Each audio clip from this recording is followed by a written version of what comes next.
everything that you know about leadership right now is wrong. Why? Because you learned it from your daddy or your granddaddy. So you were acculturated by a 20th century leader. And the demands of leadership in the 20th century were radically different than they are in the 21st century. See, in the 20th century, it was all about the military-industrial complex. Do not question, do as I say, not as I do. And because I'm the boss type of leadership. Unconsciously, you don't even know it. You don't even know how that is still dictating how you are behaving as a leader, and you wonder why you have a hard time motivating other people, why you can't get them to desire and have more hunger, why you can't get them to follow through, why you can't get them to work hard, to be consistent, to stay committed. And this is the reason, is that you are unconsciously mimicking the patterns of what it is that you learned. I have spent a lot of time with the world's greatest leaders of our lifetime over my career, having led 3 success-focused television networks and publisher of Success magazine. I had to profile many of them on my media networks, and now I mentor and advise thousands of top CEOs, business leaders, and high achievers on this very topic,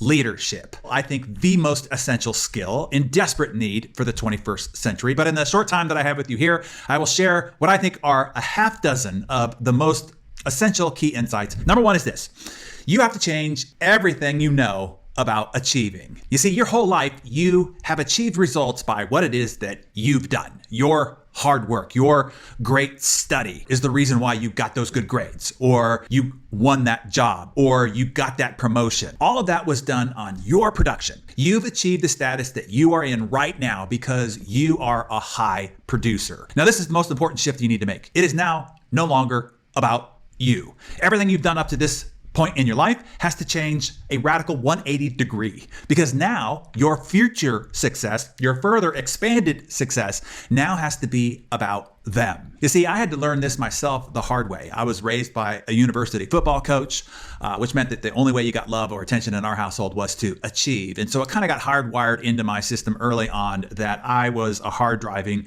achiever. It wasn't until I started having to build my media companies when I realized that I needed to learn now how to get other people to produce, because other people don't work like I work. They don't think like I think. They don't communicate how I communicate. They don't and aren't motivated by the same things that I'm motivated by. And I realized that all the skills and tools that I had accumulated up to that point in my life were useless now in the prospect of trying to get other people to do what only I had to do myself before. So I needed completely different skills. And I was a fish out of water when I first started to now had to lead others. And learning how to lead different people with different personas and different motivations and different ways of communicating from different backgrounds and different cultures and different states and different regions of the world, that requires real leadership skills.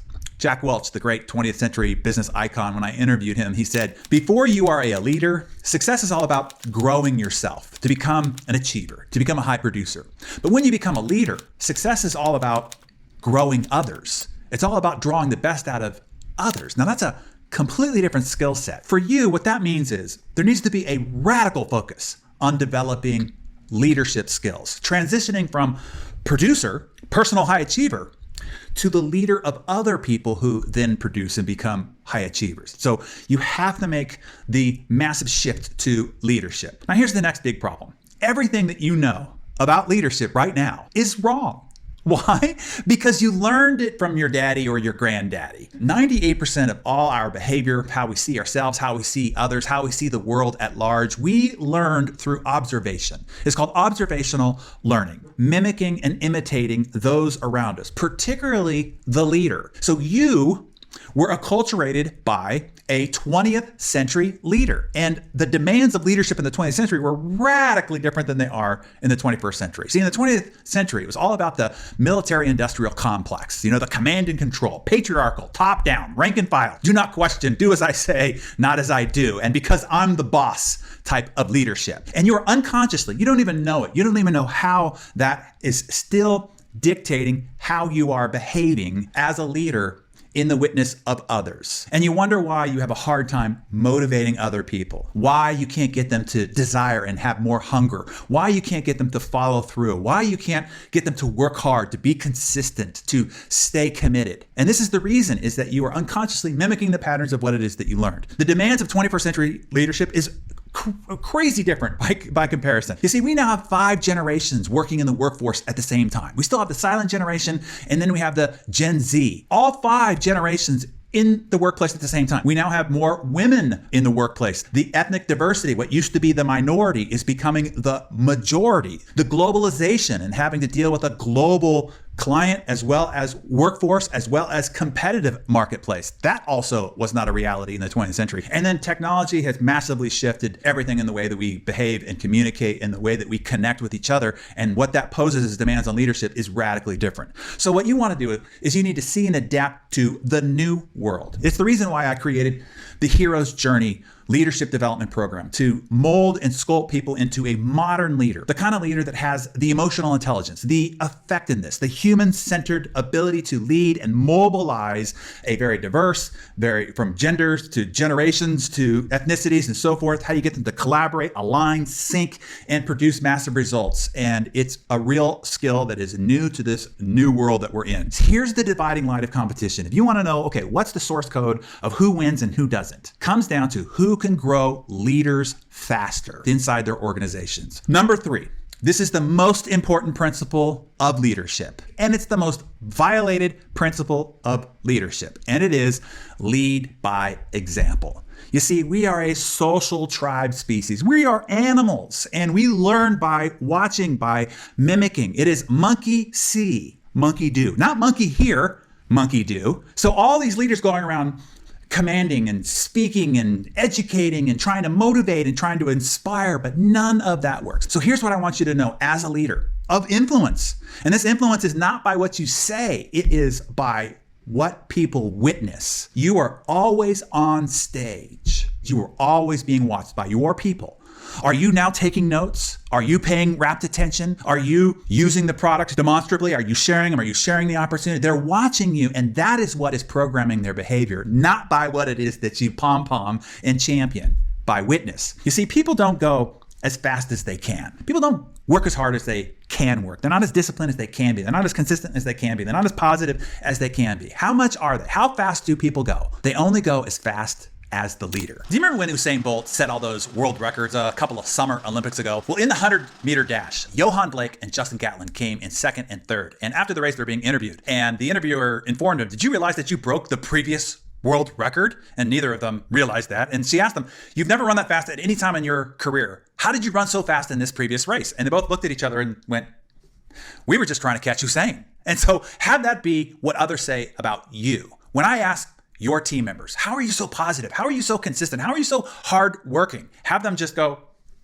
we're just trying to keep up with our leader. You have to be that strong dog out front. And here's number 4. If you want to motivate, if you want to incite and draw the best out of somebody, this is the most powerful tool you have. It was best said by Mary Kay Ash when she said, there's only one thing more powerful than sex and money, and that is praise and recognition. People yearn to be seen, to be validated. Napoleon Bonaparte pointed out long ago that a soldier will fight long and hard for a bit of colored ribbon, just to be recognized, to be seen. So you want to go from seeking praise, and that's what you've done your whole life, is seeking praise for the good grades, for the award, for the personal victory. And you want to move that from seeking praise to heaping praise on others. You want to be so busy praising others that you don't need it for yourself. That is what it is to be a leader. Taking the spotlight off yourself and pointing it onto your team, because it is the tool of recognition, of motivation, of drawing the best out of others. And here's number 5. Leadership is a great responsibility. It is a burden. You have people's lives on the line. You have their futures on the line. You have a lot at stake. You have their financial future, their kids' college fund future, the ability to move into that neighborhood so that their kids can go to the right schools, so that they can be safe, so they can maybe financially retire their parents. All that is on the shoulder of the leader. That is a massive burden. The flip side of that is, it is an incredible opportunity. The ability to have an impact in somebody's life. You're literally changing who they are, changing their behavior, thus changing what they can achieve. What they will come to achieve, they could not have done without your guidance and leadership, without your example, without your modeling to show them what was possible. That's an incredible opportunity. And it comes with life's highest reward. And that highest reward is not money. It is not accolades. It is not title. It is knowing you made a positive difference in somebody's life. That's the greatest meaning. That is the greatest legacy of all. And when you're in a position of leadership, you have the ability to positively impact people's lives in a way that no other person does. So when you set your goals, I want you to change how you set your goals. I don't want you to set your goals for how much money you want to make. Instead, I want you to set your goals for how much money are you going to help others make that are on your team. Instead of saying, here's the rank that I want to achieve. Instead, I want you to say, here are the ranks I want these people to achieve, and I will help them achieve it. And when you look at your paycheck, I don't want you to look at it as dollar signs. I want you to look at it as the number of lives that you have positively impacted. If that number is small, then here's what we know about you as a leader. You have impacted a small number of people. If that number is big, then here's what we know about your leadership. You've impacted a big number of lives because your success is dependent on theirs. The more you help others be successful, the more successful you will be as a leader. Zig Ziglar said it long ago. You can get everything and anything you want in life if you just help enough other people get what they want. And then lastly, number 6, I ask you a question, maybe the most important question that I could ask you. Why not you?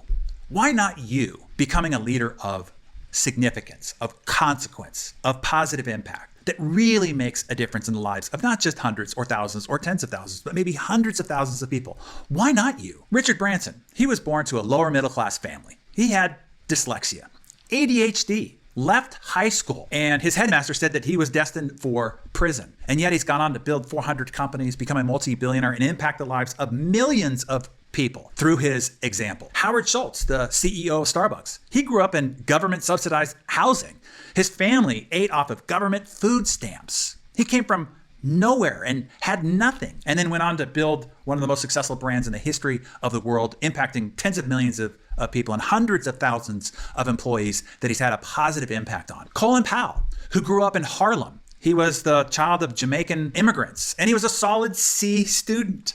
From that beginning, going on to becoming the Secretary of Defense and having an unbelievably profound impact on the lives of millions of people. So why not you? What I want to tell you lastly is, if I can do it, I came from a dysfunctional childhood. I don't have any unique talent or skill or intellectual capability. I got one semester of college to my credit. It has only been through the diligence of my personal growth and development, the constant molding and chiseling of the character on my pursuit of personal growth and development is the reason why I get the opportunity and privilege to share with you here this evening. I just tell you this, coming from where I came from and what I've had to do to get here, if I can do it, I promise you, you most certainly can as well.